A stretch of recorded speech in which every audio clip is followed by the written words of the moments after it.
মরণ থেকে যতই পালাও মরণ তোমায় লইবে গিরি। যদিও দূর আকাশ পানি সে তাই লাগে সিঁড়ি। তুমি মরণ থেকে বাঁচার জন্য যে জায়গার মধ্যে যাও না কেন, খবরদার তুমি মরণ থেকে বাঁচতে পারবা না, মরণ থেকে তুমি রেহাই পাইবা না। তোমার পূর্বপুরুষের দিকে তাকিয়ে দেখো, তোমার বাবারা দুনিয়ার জমিনে বাঁচতে পারে নাই, তোমার দাদা দুনিয়ার জমিনে বাঁচতে পারে নাই। ও সন্তানেরা, তোমরাও বাঁচতে পারবা না, তোমরাও দুনিয়ার জমিনে থাকতে পারবা না। লিয়াবলুয়াকুম আইয়ুকুম আহসানু আমালা। আমি আল্লাহ তোমাদেরকে হায়াত দিলাম, আমি আল্লাহ তোমাদেরকে দুনিয়ার জমিনে পাঠাইলাম, সুতরাং তোমাদের আমল পরীক্ষা করার জন্য। যদি তোমাদের আমল, যদি তোমরা ভালো আমল করে আসতে পারো, যদি তোমরা আমল করে কবরের মধ্যে আসো, তাহলে তোমাদের কোনো ভয় নাই, কোনো টেনশন নাই, কোনো চিন্তা নাই। তোমরা কবরের মধ্যে আমি আল্লাহ তোমাদেরকে জান্নাত দেব।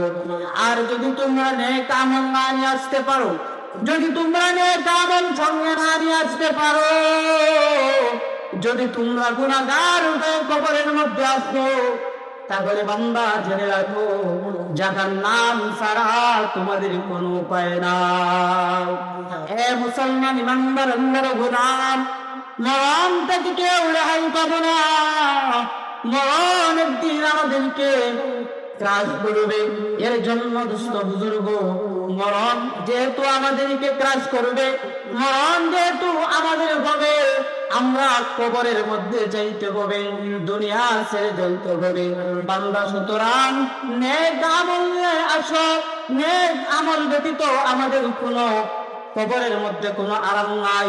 নেক আমল ব্যতীত আমাদের কবর আমাদের সঙ্গে ভালো ব্যবহার করবে না। এ দুস্থ বুজুর্গ, আজকে আমাদের মৃত্যুর কথা চিন্তা হয় না। আমরা যে কবরের মধ্যে যাব, কবরের ভয় আমাদের দিলের ভিতরে আসে না, কবরের চিন্তা আমাদের দিলের ভিতরে আসে না। আব্বা জান, আপনার দিলের ভিতরে কবরের চিন্তা নাই, আমার আম্মা জানের ভিতরে কবরের চিন্তা নাই, আমার যুবক বোনের ভিতরে কবরের চিন্তা নাই। মৃত্যুবরণ যে হবে কারো কোনো টেনশন নাই। এ দুস্থ বুজুর্গ, আল্লাহ আমাদেরকে দুনিয়ার জমিনে শুধু খাওয়ার জন্য পাঠায় নাই, শুধু আরাম আয়েশের জন্য পাঠায় নাই, আল্লাহ আমাদেরকে নেক আমল করার জন্য পাঠিয়েছেন। আল্লাহ বলেন, যারা নেক আমল করবে, যারা নেক আমল করবে, আমি আল্লাহ তাদেরকে জান্নাত দেব। যারা নেক আমল করবে না, যারা বেকার হয়ে কবরের মধ্যে আসবে, আমি আল্লাহর কবর তাদের সঙ্গে এমন ব্যবহার করবে, কবরের মাটি, কবরের দুই পাশের মাটি তাদেরকে এমন জোরে চাপ দেবে, তাদের এক পাশের হাড় চুরমার আর এক পাশের হাড়ের মধ্যে দিতে যাবে। ও দুস্থ বুজুর্গ, তাহলে দুনিয়ার মধ্যে দুনিয়ার রং তামাশায় করে কেন আজকে এত আরাম আয়েশ করতেছি? আল্লাহকে ভুলে গেলাম, আল্লাহর হাবিবকে ভুলে গেলাম। এ দুস্থ বুজুর্গ, আল্লাহর হাবিব আমাদের জন্য এত কিছু করে গেছেন। আল্লাহর হাবিবের দিন বাস্তবায়ন করতে যাইয়া তাইফের ময়দানে রক্ত জড়াইছেন, উহুদের ময়দানে আল্লাহর হাবিব দাম শহীদ করেছেন। এ দুস্থ বুজুর্গ, আল্লাহর হাবিব যদি দুনিয়ার জমিনে না আসতেন, আমরা দুনিয়ার জমিনে আসতাম না। আল্লাহর হাবিবের উসিলায় আল্লাহ আসমান বানিয়েছেন, আল্লাহর হাবিবের জন্য আল্লাহ জমিন বানিয়েছেন, আল্লাহর হাবিবের জন্য আল্লাহ আসমান জমিন বানিয়েছেন। আজকে আমরা এই হাবিবকে ভুলে গেলাম, এই নবীকে ভুলে গেলাম। এই নবী আমাদের জন্য কত মাইল খাইছেন ইসলাম প্রতিষ্ঠা করতে যাইয়া। আজকে আমরা ইসলাম পার করব, ইসলামের আহকাম গুলা মানতে রাজি না। ঠিক না বেঠি? ইসলাম নবীজি প্রতিষ্ঠা করতে যাইয়া নিজের শরীরের তাজা রক্ত গুলা জমিনের মধ্যে জড়িয়েছেন। তায়েফের ময়দানে যখন নবী ইসলামের দাওয়াত দিতেছেন, তায়েফের শিশু সন্তানেরা নবীকে পাথর আঘাত করতেছে যাতে নবী ইসলামের দাওয়াত না দেন। কিন্তু আল্লাহর হাবিব সাল্লাল্লাহু আলাইহি ওয়াসাল্লাম এক সেকেন্ডের জন্য ইসলামের দাওয়াত দিতে ক্ষান্ত হন নাই, ইসলামের দাওয়াত দিয়েছেন। এর জন্য পেয়ারে কিছু বলবো, আমরা তো দুনিয়া থেকে চলে যাব ঠিকই, কেউ দুনিয়ার জমিনে থাকতে পারবো না। কেউ দুনিয়ার জমিনে থাকতে পারো না। সবাই দুনিয়া ছেড়ে দিন কবরের মধ্যে যাইতে হবে। এর জন্য আল্লাহ বলেন লিয়াবলুয়াকুম আইয়ুকুম আহসানু আমালা, তোমরা কবরের মধ্যে আসবা, তোমরা দুনিয়ার জমিনে থাকার জায়গা না। সুতরাং আমি আল্লাহ তোমাদেরকে দুনিয়ার জমিনে পরীক্ষা করার জন্য পাঠিয়েছি। কি পরীক্ষা? লিয়াবলুয়াকুম আইয়ুকুম আহসানু আমালা। আমি আল্লাহ তোমাদেরকে তোমাদের আমল পরীক্ষা করার জন্য পাঠিয়েছি। তোমরা যদি দুনিয়ার জমিনে নেক আমল করে আসতে পারো, যদি ভালো কাজ করে আসতে পারো, তাহলে কবর হবে তোমাদের জন্য জান্নাত। আর যদি দুনিয়ার জমিনে নেক আমল করো না, দুনিয়ার জমিনে দুনিয়ার ঘন্টা মাথায় করে স্ত্রী সন্তান পাইয়া, দুনিয়ায় টাকা সম্পদ পাইয়া আমি আল্লাহকে ভুলে গেলাম, আমি আল্লাহর রাসূলের সুন্নাত গুলো ভুলে গেলাম, খবরদার তোমরা মৃত্যুবরণ করার পরে তোমাদের কবরটা হবে জাহান্নাম। এর জন্য প্রিয় দোস্ত বুজুর্গ, আমরা চলে যাবো কবরের মধ্যে, দুনিয়া ছেড়ে চলে যাবো, কেউ দুনিয়ার মধ্যে থাকতে পারবে না। এর জন্য আসুন আমরা কবরের জিকির করি, মৃত্যুর কথা বেশ বেশ করে স্মরণ করি। আপনার টাকা হয়েছে, কবর টাকাওয়ালা ব্যক্তিকে চিনবে না, চেয়ারম্যান ব্যক্তিকে চিনবে না, এমপিকে চিনবে না। যার আমল নিয়ে যে কবরের মধ্যে যাবে, কবরটাকেই চিনবে।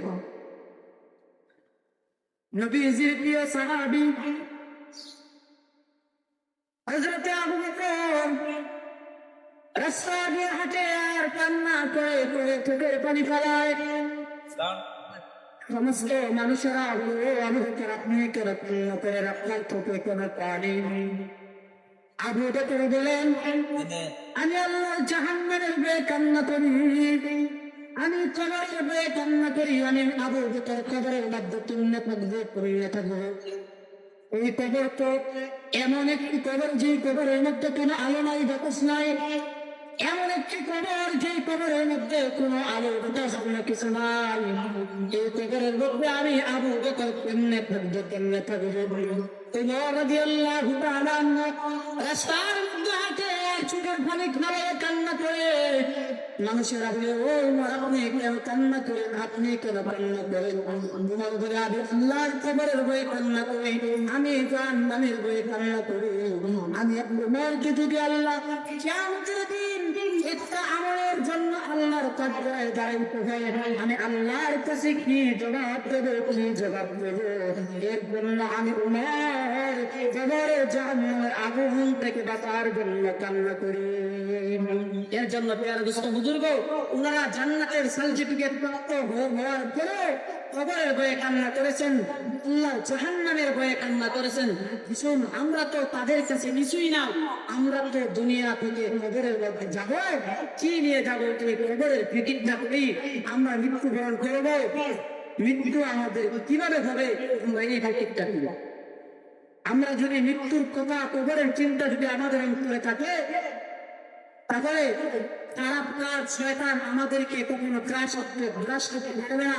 শয়তান কখনো আমাদেরকে খারাপ কাজে করতে পারবে না, কারণ মৃত্যুর কথা আর কবরের চিন্তা যে আমাদের দিনের ভিতরে থাকে। আল্লাহ রাব্বুল আলামিন যে সংক্ষিপ্ত কথাগুলো বলেছি, প্রথমে আমাকে এবং আপনাদেরকে আমল করার তৌফিক দান করুন। ওয়া আখিরু দাওয়ানা আলহামদুলিল্লাহি রাব্বিল আলামিন।